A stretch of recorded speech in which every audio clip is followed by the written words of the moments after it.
I've been living like a hermit, and this is just going to make it worse. A proposal to outlaw the wearing of masks in public, even for health reasons, looks like it may be in trouble. Some House Republicans say they can't support it. We'll show you why coming up. A local elementary school teacher accused of peeping on students in the school where he worked. We're learning more about how it was uncovered as he faced a judge for the first time today. Temperatures are rising throughout the week. I'll show you where the mercury tops out and if you'll need your umbrella for the holiday weekend. Here we are right now at 7 o'clock taking a live look at the state legislative building there in downtown Raleigh, where a proposal to outlaw wearing masks in public, even for health reasons, could be in political trouble. This after the state Senate actually passed the bill on party lines last week. Thanks for joining us. I'm Dan Haggerty. And I'm Ashley Rowe. But some Republicans in the state house are saying that they can't support it without changes. WRAL Capitol Bureau Chief Laura Leslie explains why.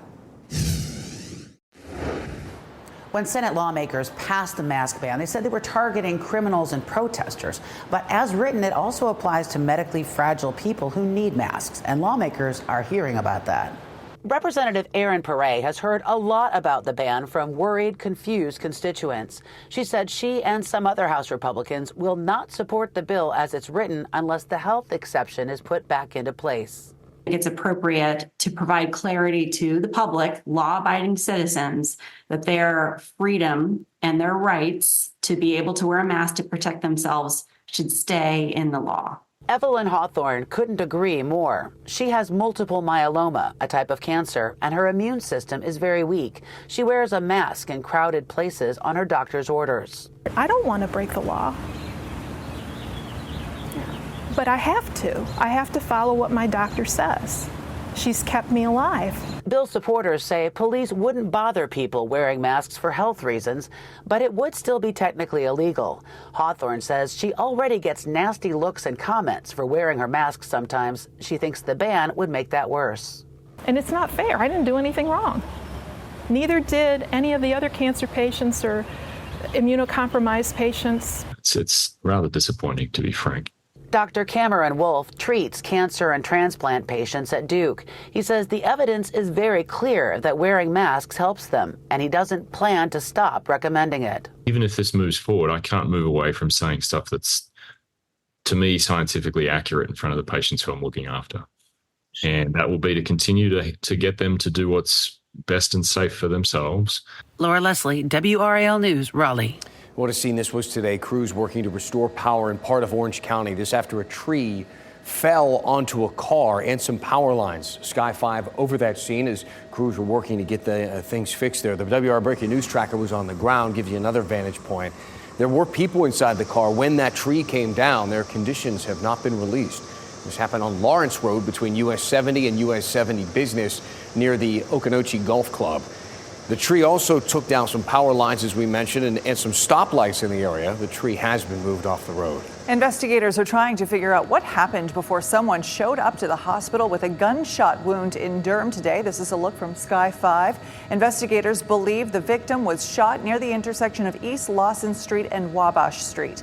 WRAL Sky 5 over the scene there. The person who was shot is expected to recover. No one is in custody. A reward is being offered for information. NC State says the two people shot just blocks from South Campus this past weekend had no ties to the university. The first shooting happened just before midnight Saturday on Sherman Avenue and Clanton Street. 22-year-old J.J. Cooper was killed. Another man was shot less than an hour later at Sherman and Gorman. Radio traffic captures the moments first responders got to the scene. Also advise unknown suspect information, so use caution on scene is going to be GSW to the face. GSW standing for gunshot wound. Cooper's mother tells WRAL he was walking to the Taco Bell when he was shot. She says her son was loved and didn't deserve this. So far, police have not made arrests in either shooting. New here at 7 o'clock, we're learning some more about an Orange County teacher under fire after allegations of taking an inappropriate photo of a student at the school. He's charged with secret peeping and appeared in court for the first time today. WRAL's Sean Gallagher was in that courtroom and explains what we learned.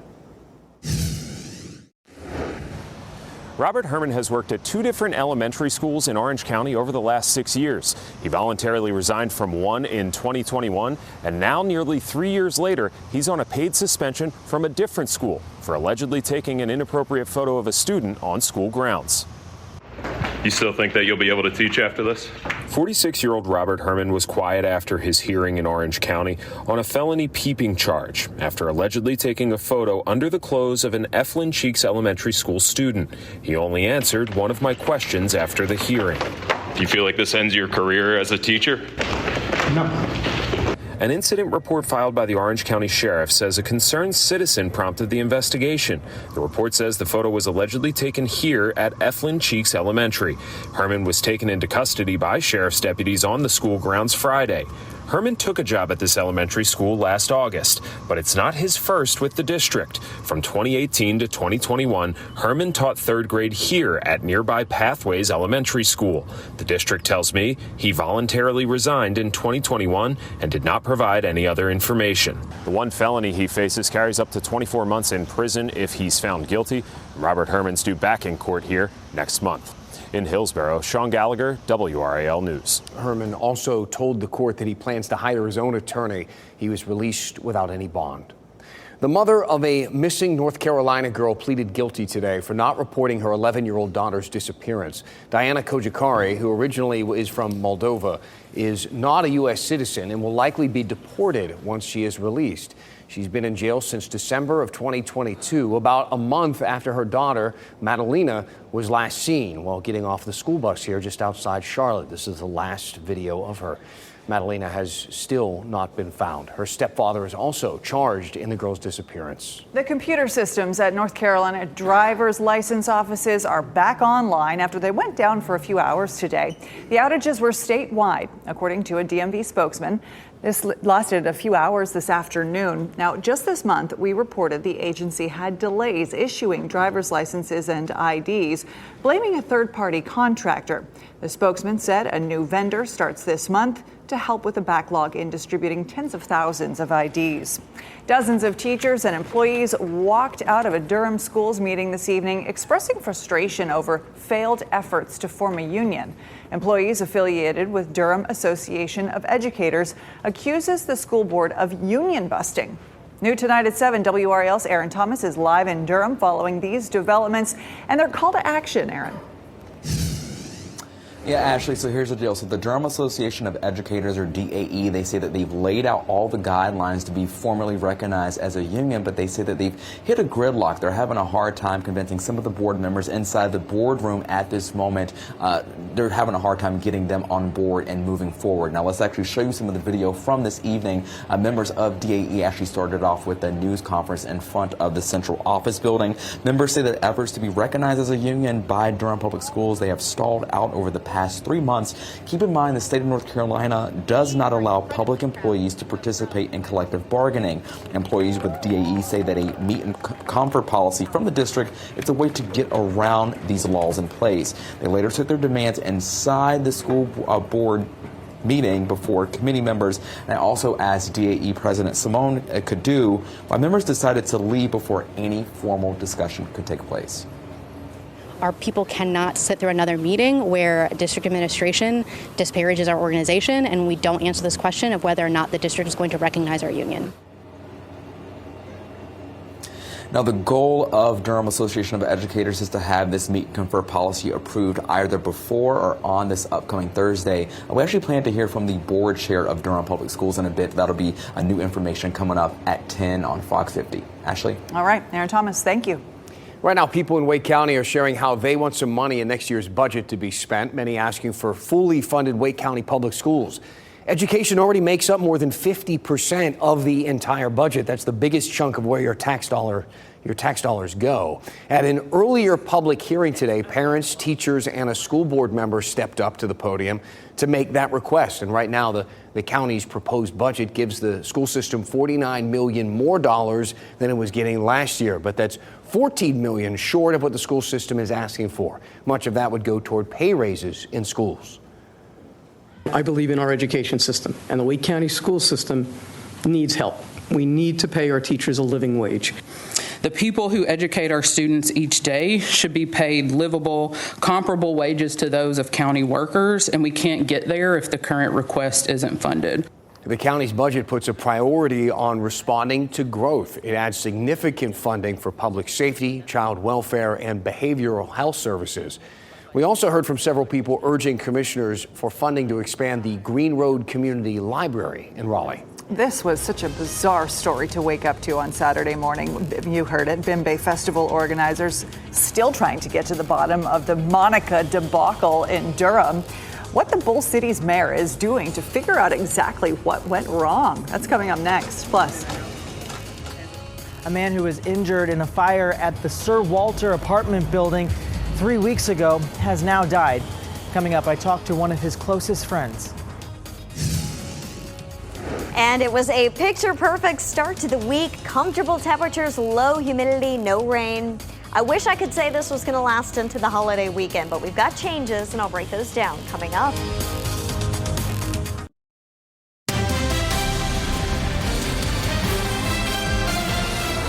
a man hurt in a downtown Raleigh apartment fire has died. This was the scene just a few weeks ago. WRAL's Brett Neese spoke with some of Ronald Robertson's neighbors and one of his closest friends as they remember him. Ronald Robertson lived on the 7th floor of this building. His friends and neighbors tell me that he leaves a big hole behind in this tight-knit community. Eloise Thorpe and her friends chat outside the Sir Walter apartment building. This Monday is much different than the Monday 3 weeks ago. That's when a fire broke out here just before 2 a.m. The fire was contained to an apartment on the 7th floor. That apartment was Ronald Robertson's. That night, he was rushed to the hospital. 2 weeks later, he died of his injuries. I miss him already. Thorpe lives on the 10th floor of the building. She and Robertson were good friends. To me, his family. That's how long we've known him. She says the night of the fire was incredibly scary. Dozens of fire trucks showed up to the scene to battle the fire. Dozens of residents were forced out of their homes for several hours that morning, waiting on the sidewalk to be let back inside. Thorpe says life in this building since that night is not the same without Robertson. To me, he's a very good person. He's real friendly, you know. Investigators tell me that the fire was caused by cigarette smoking in the bed. In Raleigh, Brett Neese, WRAL News. North Carolina is facing a shortage of nurses in the thousands. According to the state health department, the state is now facing an estimated shortage of 12,500 nurses as we look forward to 2033. There's one projection that says long-term effects of the pandemic could actually grow that number all the way over 18,000, a shortage of that many. One UNC health nurse says reducing burnout and increasing the number of students in nursing programs could help to combat that growing problem. So Durham's mayor is calling for an investigation tonight after Monica, the Grammy Award-winning artist, did not perform at the Bimbe Cultural Arts Festival over the weekend. Durham Parks and Rec says they arranged for Monica to perform back in January through a booking agent, and they say they received another confirmation in February. But then, the night before the festival, Monica did this. She took to social media, she posted a video saying that she had never been contacted or contracted to perform. More than 3,000 people attended the event, and now the mayor wants answers. We usually contract with a third party to bring in artists or produce an event. So the investigation is going to tell us where we are in that process, what money we paid out, if we paid out anything. Oh, man. Williams says a criminal investigation of fraud could be warranted depending on what is found in an internal Parks and Rec report. WRAL has also filed public records requests with the city to learn who the booking agent was and how much the city paid. Oh boy. Cumberland County is looking to turn 120 acres off of Ramsey Street into a $1 billion titanium plant. American Titanium LLC says the project would eventually create 450 high-paying jobs. To get the bid, Cumberland County and the city of Fayetteville would offer millions of dollars in incentives. The city and county will hold some public hearings to get some input on those planned incentives. I know Dan Haggerty is really choked about this. Red Lobster locations across our area are closing. The restaurants in Cary, Durham, Rocky Mount, and Burlington are all listed as closed on Red Lobster's website. The seafood restaurant chain filed for Chapter 11 bankruptcy. The process will help reduce outstanding debt and allow the company to restructure its finances. Target is cutting prices on thousands of items as customers continue struggling with all that inflation. More than 5,000 items will get price cuts, including paper towels, milk, bread, fruit, and more. Many of the reduced priced items will come from Target's store brand goods. The lower prices will roll out over the summer. Today, CDC Director Mandy Cohen gave the commencement address at Wake Forest University. Before her job at the CDC, many of you know she served as North Carolina's Secretary of Health and Human Services. We got to know her very, very well throughout the pandemic. The graduation ceremony was this morning on Hearn Plaza on Wake Forest campus. Rather than ending with my own words, again, I'll end with yours here at Wake Forest. Use your ideas, knowledge, talents, and compassion on behalf of humanity in all its difference and diversity. Pro humanitate. Over the weekend, the school held several ceremonies for individual areas of study. Meteorologist Kat Campbell joining us now. A gorgeous start to the week. We do have some changes moving forward, though. We're watching the holiday weekend very closely. Unfortunately, it doesn't look like this, but it's not necessarily going to be gray skies and raining all weekend either. Temperatures are in the upper 70s here in the Triangle, 75 in Fayetteville. We got some more sunshine, some people out and about visiting the WRAL Azalea Gardens. The azaleas aren't in bloom anymore, but lots of beautiful, colorful hydrangeas in bloom now. And the gardens have been loving all of this rain. So when you look at our rainfall calendar for the month of May, there are only 3 days where we've had no rain at all at RDU Airport. Today, that's number 4 on the calendar. Pretty remarkable. All the TRs that you see here, that's just a trace of rain, so not quite measurable. Everything else, all the green boxes, measurable rain. It's been a wet month. Your grass is probably taking off, and if you need to mow, it's a great day to do so, and you've got pretty nice weather to go ahead and do some of your yard work through Thursday. Friday, I think you'll be able to get it done as long as you do it before 3, 4 o'clock. It's as we get into the weekend that we've got a better chance for some scattered showers and storms, mainly late in the day. For the next 3 days, though, we've got dry weather, plenty of sunshine. There could be a little morning fog tomorrow, 84 the high. We're up to 88 Wednesday and then 92 on Thursday. That would be our third 90-degree day of May, and the average is 2. Looking at satellite and radar, things are quiet for us right now. We've got a ridge of high pressure building in, and that's kind of protecting us from any rain chances over the next few days. Our next cold front gets here over the weekend. Here's the issue. It gets stuck. We're going to see this cold front stall out across North Carolina. It'll be around for a few days, and it's that cold front that's going to act as the focus point for showers and storms to form. You just have to heat up first to get those showers and storms going, and that's why it's going to be later in the day, late afternoon into the evening, when we've got some scattered storms around. So keep in mind, we're transitioning to more of your typical summertime pattern.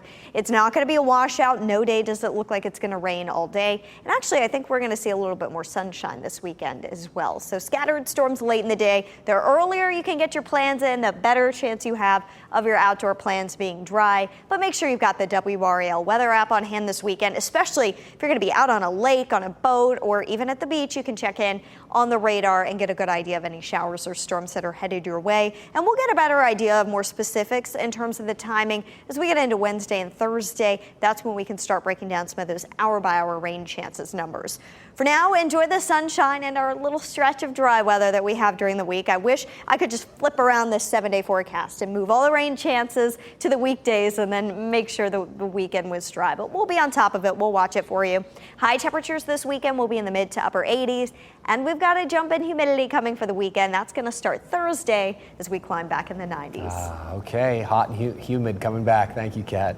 After last week's kind of heartbreaker, it's a good day to be a Caniac. Some feel-good news. Head coach Rod Brindamore's officially staying in Raleigh.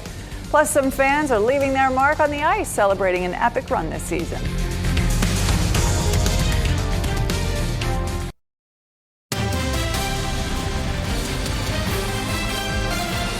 It was a tough end of the hurricane season, Yeah. but this news, I think most people were very happy knowing that Coach Rod Brindamore is on board here to stay. Absolutely. The Carolina Hurricanes head coach signed a 5-year extension, keeping both him and his entire staff in place. That's despite all the chatter over the last month surrounding the uncertainty of his future in Raleigh. They just needed to, cross some T's and dot some I's. The Canes legend said he could not envision doing this anywhere else. General Manager Don Waddell says this was always priority numero uno. You know, as everybody knows, Rod's been in this franchise for a long time as a player, assistant coach, head coach, and number one priority for us was to make sure that we got Rod taken care of. There's still that carrot out there for me to help this organization get to where we need to and help these guys that are in there that all want to do it too. So I don't know if I'm answering your question, but I know it's the right fit. The Hurricanes hired Brendan Moore as head coach in 2018. Since taking over, he's led the Canes to 6 straight playoff appearances and 2 appearances in the conference finals. That's right. Canes fans celebrated the incredible season at the annual Paint the Ice event. That's such a cool shot. What a fun thing. So season ticket holders sharing their love and their appreciation for the team there at PNC Arena. And they certainly left their mark on the ice this time around. In Rod we trust. The Hockey City Raleigh there caused chaos, the loudest house in the NHL. Got the little guys out there having fun. That's so great. Yeah, we love cheering for the Hurricanes. They make it easy to cheer for them. The Carolina team that's hard to cheer for right now are the Carolina Panthers. But they are back on the field, and they got a new coach at the helm. Maybe turn some things around. Exactly. We've got the offseason to get rejuvenated here. The team held OTAs today in Charlotte, led by coach Dave Canales. He's focusing heavily on teaching right now, keeping things focused on their future. The former Buccaneers offensive coordinator has gotten the best out of quarterbacks like Baker Mayfield, Geno Smith. Now he's looking to build an offense around QB Bryce Young. We wish him the very best of luck. I think everybody wants to see Bryce Young really, just rise to the occasion and get the right pieces. You need a few seasons to make that work. You can't expect a guy to go in there with a rookie year with a bad team. And we'll see. Thanks for making WRAL your choice for local news. Our next newscast is tonight on Fox 50 at 10 o'clock and back here on WRAL at 11. Carolina Beach looking good on this Monday evening. Have a great night.